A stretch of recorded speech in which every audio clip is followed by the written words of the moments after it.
Bonjour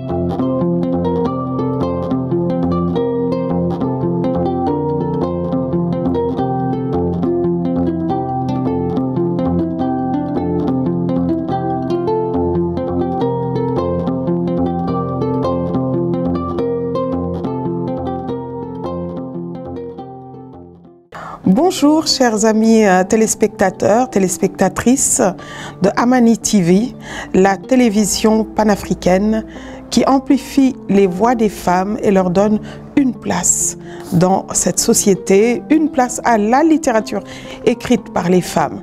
Aujourd'hui, notre émission Elles ont écrit portera sur un texte intitulé « Ballade en blues sur la Venise du Sud », écrit par Khadifal Faye Diagne et publié en 2022 aux éditions L'Harmattan.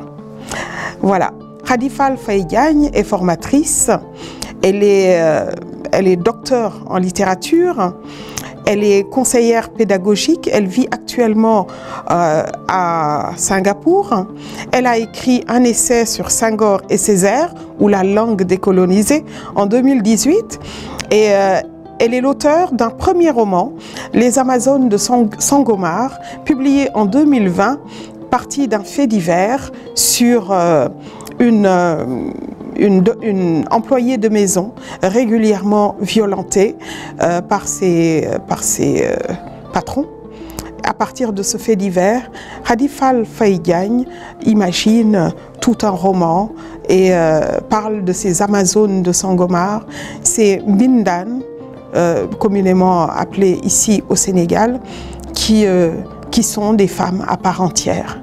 Elle leur donne une voix, elle leur donne une existence. Dans cette balade en blues sur la Venise du Sud, nous découvrons une autre facette de notre Khadifal Faye Diagne. Avant même de commencer l'analyse ou de dire la note de lecture, je voudrais attirer l'attention sur l'émergence de cette femme, sur cette voix nouvelle qui nous arrive et qui est absolument, qu'il faut découvrir. Moi, je l'ai découverte il n'y a pas très longtemps et je suis séduite par la plume de Khadifal Faye Diagne. Ce qu'elle nous propose, c'est une ballade. D'ailleurs, c'est plusieurs ballades. On le voit dans le titre, nous avons un pluriel. En blues, c'est une ballade musicale sur la Venise du Sud. Quelle est la Venise du Sud ici, chez nous? Quelle Venise connaît-on? C'est la Venise que nous connaissons, c'est celle qui est entre terre et mer, celle qui se trouve au nord du Sénégal. C'est Saint-Louis du Sénégal, dont est originaire Khadifal Faye Diagne. Dans cette balade, dans ce voyage initiatique, j'oserais dire, puisque Khadifal Faye Diagne manipule le jeu intériorisé, mais le jeu également extériorisé de celle qui a beaucoup voyagé, qui est partie et qui s'est beaucoup souvenue de qui elle est. Comment se voit-on soi-même si ce n'est par un regard extérieur? Et c'est ce regard à la fois intérieur et extérieur qu'elle nous propose ici dans son recueil de poésie. Un recueil de poésie, je dois dire, moi qui m'a séduite à la fois par le dynamisme, par l'enthousiasme, par la fureur même de certains mots. Il y a une passion qui se dégage de ce recueil, de ces ballades qui trompent leur monde, puisqu'une ballade en blues, on a l'impression que ça va être des murmures, que cela va être extrêmement doux. Or, c'est tout le contraire. Elle commence d'ailleurs, cette ballade, par un ndep. Elle l'appelle la transe. À la page 15, la première partie s'intitule Fureur, ndep. Alors, je vous laisse imaginer, mais je vais quand même vous lire quelques pages, quelques extraits, quelques vers. Alors, au hasard, elle écrit, c'est à la page 26, « Bo xamul fa nga jëm, dellul fa nga jóge, dégg naa dëgg. Si tu ne sais plus où tu vas, retourne sur tes pas. À l'ombre du baobab immémorial, j'ai fait un songe. Une voix d'outre-tombe murmure à l'oreille assoupie, « Enfant, écoute et entends. Si tu ne sais plus où tu vas, retourne sur tes pas. » Enfant, la science a dit, tu es fils de celui qui n'a rien inventé. Tu ne grandiras pas sans moi. Enfant, l'histoire a dit, tu es fils du néant. Je te sortirai de la sombre nuit. Enfant, le maître a dit, tu es fils des chaînes. Je te rendrai ta liberté. Enfant, le marchand a dit, tu es fils d'une terre infertile. Je te nourrirai de ta sueur. Alors, ces vers, ces quelques vers, nous évoquent un autre poète, nous évoquent le cri de rage poussé par Aimé Césaire dans son cahier d'un retour au pays natal. On entend ici ceux qui n'ont dompté ni la boussole, ni la vapeur. On entend tout ce qui a été mis sur le dos des Noirs, tout ce qui a été mis sur le dos de l'Afrique, et qui n'est pas l'Afrique. Et elle poursuit Khady Faye Diagne par ses vers « Refuse cette cloche blanche jacassante, refuse cette rumeur mesquine, refuse la voix, refuse ce long sommeil. » C'est un cri de révolte. Le recueil commence tout doucement, mais se poursuit par un cri de révolte contre toutes les assignations, contre tous les stéréotypes qui sont infligés aux enfants de l'Afrique lorsqu'ils sont ailleurs. Et la deuxième partie s'intitule « Les racines de l'arbre ». Sépia Reno Garabgué. Elle l'appelle cette partie Sépia. Et Reno Garabgué, tout part des racines. Bien entendu, comment peut-on, on n'écrit pas du néant. Bien entendu, il faut revenir à ses origines pour pouvoir écrire. Et c'est bien ce qu'elle fait ici. Elle décrit une terre, sa terre natale, sa terre de Saint-Louis, celle qui l'a fait exister. Elle qui est partie en Europe, qui est allée sur la terre asiatique, qui vit désormais à Singapour, a trouvé le besoin d'aller humer l'odeur de son village, de regarder ce qui se passe encore là-bas aujourd'hui. Et je vais vous lire quelques vers de ce texte. Elle dit « Je suis née de ce peuple où le bonheur se croque à pleines dents, comme la mangue juteuse, où la suavité des anecdotes sirupe entre les doigts, où les souvenirs explosent en pleine bouche d'un éclat savoureux. » Et elle commence ainsi. « Je n'avais pas encore atteint l'âge de raison, que résonnait déjà en moi une certitude d'enfant, ma fabuleuse histoire familiale. C'est ainsi que commença l'histoire de ma vie. Je suis de ce monde où l'esprit d'enfant ébauche à la sépia la fresque d'une histoire familiale fabuleuse. » Je ne vous lis que ces vers-là, mais l'ensemble, la totalité de cette partie a un goût de nostalgie, un goût d'enfance que je vous invite vraiment à découvrir. Sa troisième partie s'intitule « Chosan », les traditions. Une partie consacrée à la revisite de son pays, Chosan. Voilà, je vais vous lire également les quelques mots qui démarrent cette partie. « Je suis née dans ce pays où les rhapsodies fébriles acclament l'élan des saisons comme une joyeuse aubade. » Elle parle dans ce quartier qui a vu naître mes aïeuls, trônent fièrement sur le bord de la rive les pirogues des pêcheurs. Voici venu le temps des agapes, où l'hivernage, promesse de germes, ensemence la terre, scarifiée de rides arides, où Saint-Louis, paré de ses plus beaux atours, scintille et vibre de la fièvre festive. Nous voilà donc plongés au cœur de l'univers lébou, au cœur de l'univers qui a donné naissance à Khady Faye Diagne. Elle raconte son Saint-Louis.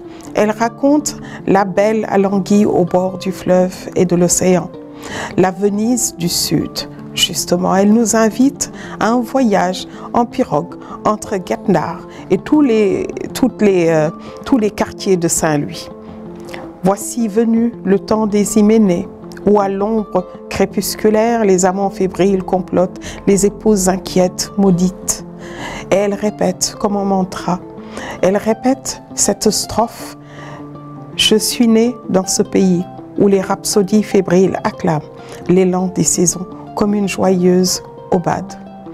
Saint-Louis nous apparaît personnifié, une dame ou une jeune fille, mais une dame ou une jeune fille qui ne sont pas neutres.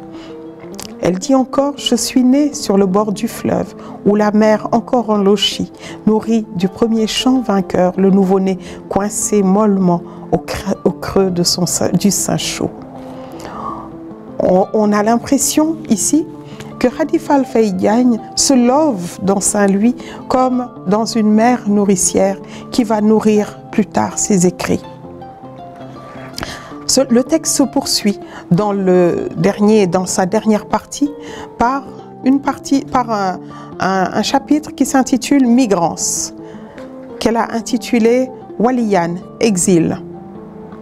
Elle reprend la première personne du singulier. Je suis née dans ce mirage de souvenirs où les ombres de rue illusionnent et moirent un lointain ailleurs. Car Khady Fall Faye Diagne est une exilée. Elle a vécu une bonne partie de sa vie ailleurs. Et ce sont ces exils, à la fois extérieurs mais également intérieurs, qu'elle vient ici nous raconter dans une langue. Le travail sur la langue que produit Khady Fall Faye Diagne est proprement inouï. C'est vraiment une grande première ici dans la littérature, en tout cas sénégalaise, telle qu'on la connaît. Un travail sur la langue aussi précis, aussi riche. On sent bien qu'il y a là une grande lectrice de Césaire et de Senghor. Le lyrisme dont elle fait preuve nous plonge au cœur des choses. Elle a un don particulier vraiment pour la création, pour une vraie création linguistique. Je vais juste vous lire un poème qui est au début, qui est à la page 36, qu'elle a intitulé, il n'y a même pas de titre, parce que il n'y a pas de titre dans ce recueil, juste des titres de parties, mais les poèmes commencent souvent par un petit paragraphe qui commence d'ailleurs par un jeu assumé, qui nous montre bien qu'il s'agit de la poétesse elle-même, qu'elle a décidé d'engager ce voyage en elle. Je suis née sur la fine lame de la parole affûtée, sur l'enclume blanche de la nuit. Glossolali, glossolali, me voici à l'antre de la nuit blanche, soufflant sur le tison de mots refroidis. J'implore la déesse langue, langue atrophiée qui pince ses lèvres amères de trahison, projette le verbe morné, langue sourde aux sanglots de l'infortune, langue ourdissant le beau et le juste, langue matricide qui étouffe les sursauts du cœur, langue mouroir, langue assassine qui sacrifie sur l'autel de la raison, la matrice première, langue délavée que la fièvre n'atteint pas, spoliée de sa poésie et de son pouls à faune, échouée sur les rivages froids du souvenir d'avant, orpheline du bruissement, glosso, la liée, glosso, l'aliéné, glossolali, glossolali, ma langue sésame, lie impuissante le vocable au signe, perce en vain les remparts de ma mémoire. À travers ces vers, on entend la voix puissante de Khady Fall Faye Diagne. On sent son désir d'inventer, de créer autre chose, de ne pas rester prisonnier d'une langue qui certes nous a été imposée, mais dont nous arrivons à extraire un suc absolument sublime. Et ici, son texte nous parle au cœur. Pas forcément d'ailleurs, ce n'est pas dans le cérébral qu'elle est Khady. Elle est plutôt dans l'âme à l'âme. Et moi je ressens, quand j'écoute le lyrisme de Khady, c'est une musique comme un blues qui s'infiltre en moi. Le blues qui est ici l'expression de la souffrance. C'est une souffrance parce que c'est vrai que nous manions le français, mais avons-nous toutes les dispositions pour le parler comme il faut? N'avons-nous pas été quelque part spoliés de ce rythme intérieur, de ce rythme premier qui est le nôtre, qui est notre langue maternelle? C'est une question que se pose Khady, même si elle manie le français d'une manière absolument magistrale. Ce travail sur la langue cette question sur la langue est une question vraiment dont il faut s'emparer. Il faut en parler. Il faut en parler. Et je trouve que la langue poétique de Khady en parle de fort belle manière. Merci beaucoup de nous avoir suivis sur Amani TV, la télévision panafricaine. Merci d'avoir suivi cette émission Elles ont écrit sur Khady Fall Faye Diagne, balade en blues sur la Venise du Sud. Je vous remercie pour votre attention et vous fixe rendez-vous à la prochaine fois. Merci.